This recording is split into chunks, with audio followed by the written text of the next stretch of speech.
तो दोस्तों आज हो गई है 29 अक्टूबर और जो फटाफट बड़ी खबरें सामने निकल के आ रही हैं एक एक करके सभी मुख्य समाचार आगे इसी वीडियो में जानेंगे। हर वो जरूरी अपडेट आप तक पहुंचाएंगे जो गोदी मीडिया आपको खबरें नहीं दिखाता है, इसलिए लगातार हमारे साथ बने रहिए। लेकिन उससे पहले दोस्तों, अगर आप लोग भी बिहार के विधानसभा चुनाव में एक बड़ा सत्ता परिवर्तन चाहते हैं तो अभी इस वीडियो को लाइक करके चैनल को सब्सक्राइब करके लगातार हमारे साथ बने रहिए। दरअसल दोस्तों पहली बड़ी खबर सामने निकल के आ रही है, पंजाब के नाराज किसानों ने रावण की जगह पीएम मोदी के पुतले फूंके हैं। आज बिहार के नौजवान भी नाराज हैं, ये यहां पर कहना है राहुल गांधी का। आप लोगों को दोस्तों बताते चलें, कांग्रेस के पूर्व अध्यक्ष राहुल गांधी ने बिहार सरकार पर काफी तीखा हमला बोला है। उन्होंने कहा है कि आज अगर बिहार का युवा बेरोजगार है, उसके पास नौकरी नहीं है, रोजगार नहीं है, तो इसके लिए मुख्यमंत्री नीतीश कुमार ही दोषी हैं। उन्होंने कहा है कि बिहार के लोग काम की तलाश में दिल्ली और दूसरे महानगरों में जाते हैं, आखिर उन्हें बिहार में काम क्यों नहीं मिलता है? बिहार मेट्रो में काम क्यों नहीं मिलता? इसलिए क्योंकि बिहार में मेट्रो है ही नहीं और इसके लिए जिम्मेदार और दोषी नीतीश कुमार ही हैं। दरअसल दोस्तों राहुल गांधी ने पश्चिम चंपारण में एक चुनावी रैली को संबोधित किया। उन्होंने प्रधानमंत्री नरेंद्र मोदी और मुख्यमंत्री नीतीश कुमार पर बिहार के साथ विश्वासघात का आरोप लगाया है। उन्होंने कहा है कि इन दोनों ने बिहार के विकास के लिए कुछ भी नहीं किया है। राहुल गांधी ने आगे कहा कि आमतौर पर दशहरे के मौके पर रावण का पुतला जलाया जाता है, लेकिन इस साल पंजाब में लोगों ने दशहरे पर प्रधानमंत्री अंबानी और अडानी का पुतला जलाया। इसका कारण क्या है? उन्होंने आगे कहा है कि इसका कारण मैं बताता हूं। दरअसल मोदी सरकार जो नया कृषि कानून लेकर के आई है वह देश के किसानों पर हमले की तरह है, जिससे एमएसपी सिस्टम को खत्म किया जा रहा है। नए कृषि कानूनों की वजह से देश का अन्नदाता पूंजीपतियों के हाथ की कठपुतली बनकर के रह जाएगा, ये चाहती है मोदी सरकार। ये यहाँ पर देख सकते हैं चौतरफा घेरा है राहुल गांधी ने केंद्र की मोदी सरकार और बिहार की नीतीश सरकार को। इसके साथ ही दोस्तों एक और बड़ी खबर आप लोगों को बताते चलें, बिहार विधानसभा चुनाव के लिए पहले चरण की 71 सीटों पर मतदान हुआ संपन्न। पहले चरण में 71 सीटों पर 6 बजे तक हुई है 53.54% वोटिंग। आप लोगों को दोस्तों बताते चलें, कोरोना महामारी के दौरान बिहार देश का पहला ऐसा राज्य है जहां पर विधानसभा के चुनाव हो रहे हैं और कोरोना काल के दौरान बिहार की जनता घरों से निकल के वोट डालने पहुंची। ये यहाँ पर काबिले तारीफ है। आप लोगों को दोस्तों आगे बताते चलें, जिस प्रकार की वोटिंग हुई है उससे यहाँ पर सीधे तौर पर नीतीश सरकार की बढ़ सकती है मुश्किलें। आप लोगों को दोस्तों बताते चलें, मतदान के दौरान यह मानकर चला जाता है कि वोटिंग के दौरान मतदाता अधिक संख्या में मताधिकार का प्रयोग करते हैं, तो इसका सीधा सा मतलब होता है कि वो वहां बदलाव चाहते हैं। यानी कि अधिक मतदान होने पर यह मान लिया जाता है कि उस राज्य या देश में वर्तमान सरकार से जनता नाखुश है और वहां पर बदलाव चाहती है। इसे अगर दूसरी भाषा में समझा जाए तो सरकार के एंटी इनकम्बेंसी फैक्टर की वजह से मतदान का प्रतिशत बढ़ता है।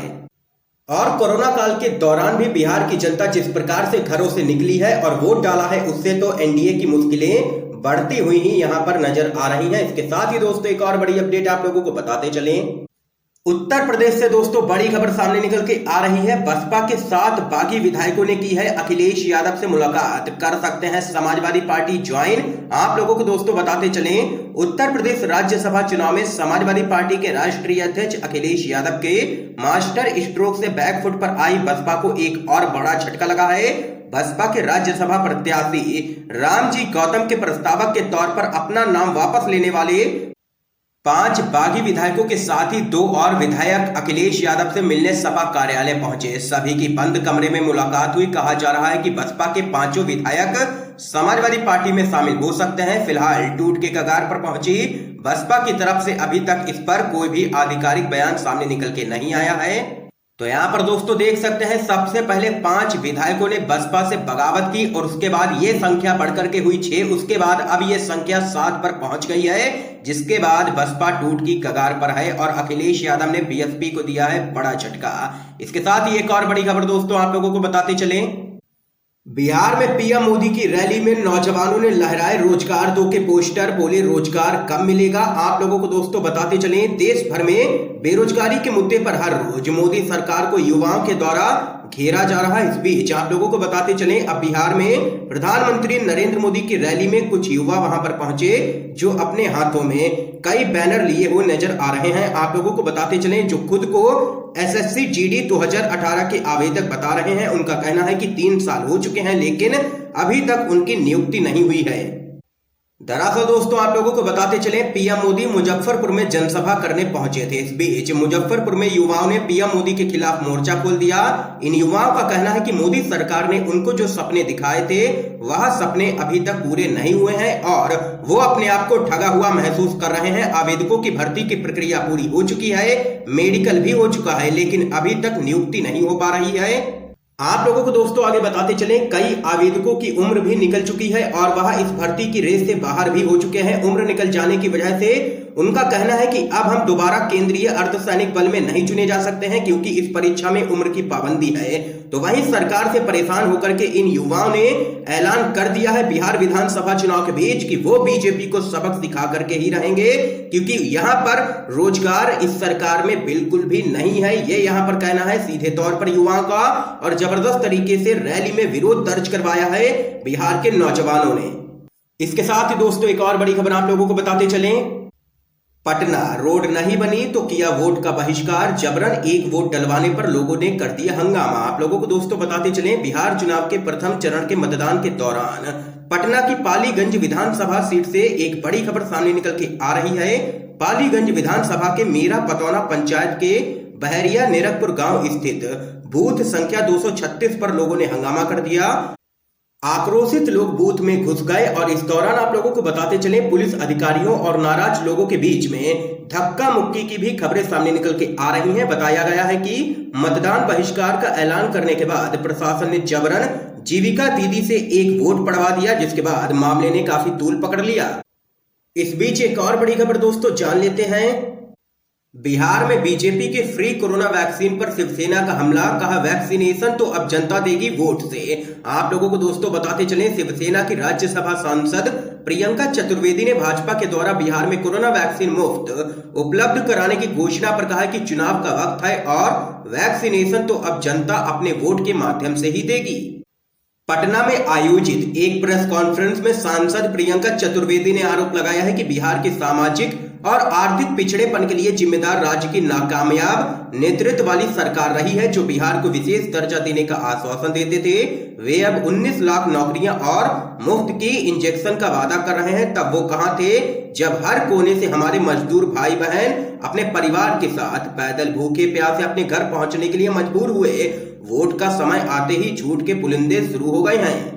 ये यहाँ पर दोस्तों आप लोग देख सकते हैं, शिवसेना की नेता प्रियंका चतुर्वेदी ने केंद्र की मोदी सरकार और राज्य की नीतीश सरकार पर जोरदार हमला बोला है और कहा है कि वैक्सीनेशन तो अब जनता देगी, वो भी वोट से।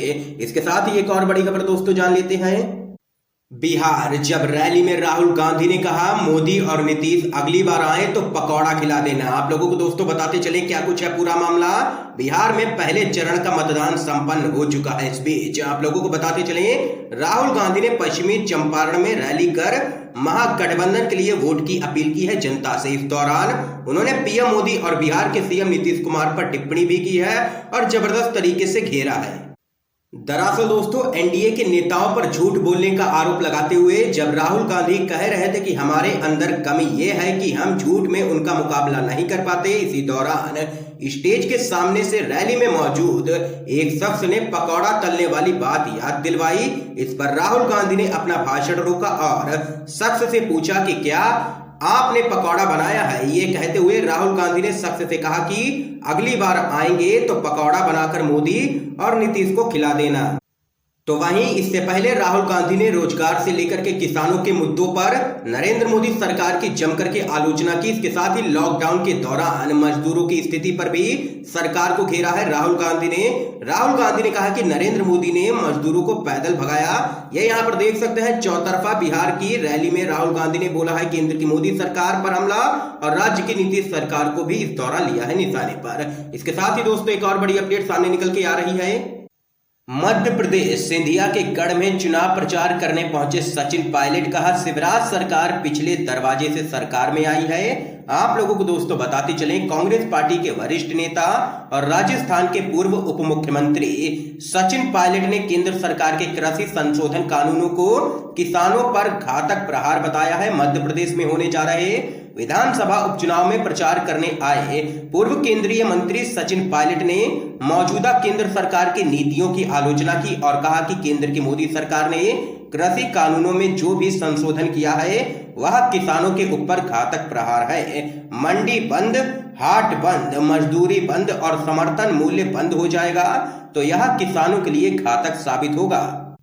दरअसल कांग्रेस के नेता सचिन पायलट ने शिवपुरी जिले की पोहरी और करैरा विधानसभा क्षेत्रों में जनसभाओं को संबोधित किया और भाजपा पर निशाना साधते हुए कहा कि मध्य प्रदेश में शिवराज सरकार पिछले दरवाजे से सरकार में आ गई है, लेकिन लोकतंत्र में सबसे बड़ी ताकत जनता होती है और उसी के पास नेताओं को वोट मांगने के लिए आना पड़ता है। इसलिए इस विधानसभा उपचुनाव में जनता सोच समझ करके ही निर्णय करे और देश को बांटने वाली ताकतों को परास्त करे। ये यहाँ पर कहना है कांग्रेस पार्टी के वरिष्ठ नेता सचिन पायलट का और इस दौरान उन्होंने ज्योतिरादित्य सिंधिया को भी लिया है जबरदस्त तरीके से निशाने पर। इस बीच एक और बड़ी खबर दोस्तों आप लोगों को बताते चलें। टाइम का दावा, बीजेपी के करीबी शिवनाथ ठुकराल को फेसबुक ने सौंपा है आंखी दास का काम। आप लोगों को दोस्तों बताते चले फेसबुक की टॉप एग्जीक्यूटिव आंखी दास ने अपने पद से इस्तीफा दे दिया था।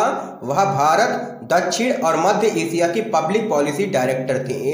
व्हाट्सएप के मौजूदा public policy director Shivnath Thukral को आंखी दास का पदभार संभालने को कहा गया है। टाइम का दावा है कि ठुकराल भी बीजेपी के करीबी रहे हैं। दरअसल आंखी दास पर बीजेपी का पक्ष लेने के आरोप लगे थे, जिसके बाद बीजेपी और फेसबुक की काफी फजियत भी हुई थी। राहुल गांधी से लेकर के तमाम विपक्षी नेताओं ने बीजेपी को घेरा था इस पूरे मामले में। इसके साथ ही दोस्तों एक और बड़ी खबर सामने निकल के आ रही है। बिहार चुनाव, बागी विधायक को नीतीश कुमार ने दी है मंच से खुली धमकी। कहा राजगीर में रह नहीं पाओगे, जहां से आए हो वहीं चले जाओगे। आप लोगों को दोस्तों बताते चले बिहार विधानसभा चुनाव के प्रचार में एक बार फिर से नीतीश कुमार ने अपना आपा खो दिया है और मंच से ही खुलेआम अपने बागी विधायक को धमकी तक दे डाली है। दरअसल दोस्तों आप लोगों को बताते चले सीएम नीतीश कुमार नालंदा के राजगीर पहुंचे थे जनसभा को संबोधित करने। यह जनसभा को संबोधित करते हुए वह वर्तमान विधायक रवि ज्योति पर भड़क गए।